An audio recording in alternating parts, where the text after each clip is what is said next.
सबसे पहले audit documentation की बात करते हैं। ऑडिट डॉक्यूमेंटेशन की definition, audit documentation is the record of audit procedure perform, relevant evidence obtain and conclusion reached. और फिर फॉर्म, कंटेंट, एक्सटेंट डिपेंड किस पे करता है, size and complexity of entity, nature of audit procedure perform, significance of audit evidence obtain, nature and extent of exceptions identified and audit methodologies and tools used.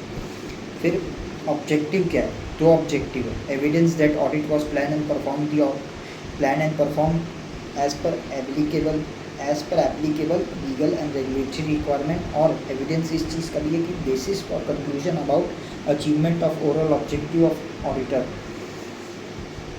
और फिर purpose क्या है audit documentation का, purpose है कि assist engagement team to plan or perform the audit, assist engagement team to direct or supervise the audit and discharge review responsibility, enable engagement team to accountable for work, enable quality control review and inspection as per SQC1, and enable external inspection as per applicable legal and regulatory requirement।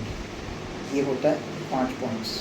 और फिर audit programme में क्या include होता है, audit documentation में क्या include होता है, audit program, analysis, checklist, issue memoranda, letter of confirmation, representation.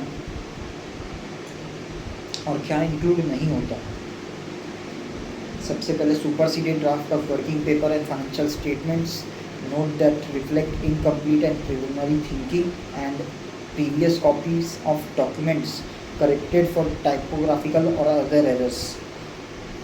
फिर कंप्लीशन मेमोरेंडम क्या होता है, कंप्लीशन मेमोरेंडम और ऑडिट डॉक्यूमेंटेशन समरी डिस्क्राइब करती है significant matters identified during the audit and how they were addressed, and it may facilitate effective and efficient review of audit documentation, and if any relevant objective is does not fulfil it prevent from achieving the objectives. और फिर audit documentation किसकी property होती है, as per SQC1 unless otherwise provided, audit documentation is the property of auditor, so he may at discretion make portion or extract of audit documentation to client, but it does not undermine the validity of work performed and of individual and personnel। फिर assembly of final audit file, assembly of final audit file कितने दिन में होनी चाहिए, 60 days from the audit report.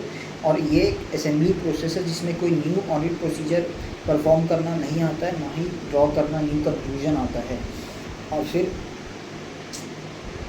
Retention period क्या होता है audit documentation का, 7 years from the date of audit report या फिर ग्रुप ऑडिट रिपोर्ट। और चेंजेस होते हैं जो भी ऑडिट डॉक्यूमेंटेशन में वो एडमिन नेचर के होते हैं, जैसे कि deleting, discarding, sorting, collating of superseded working papers, ये सब।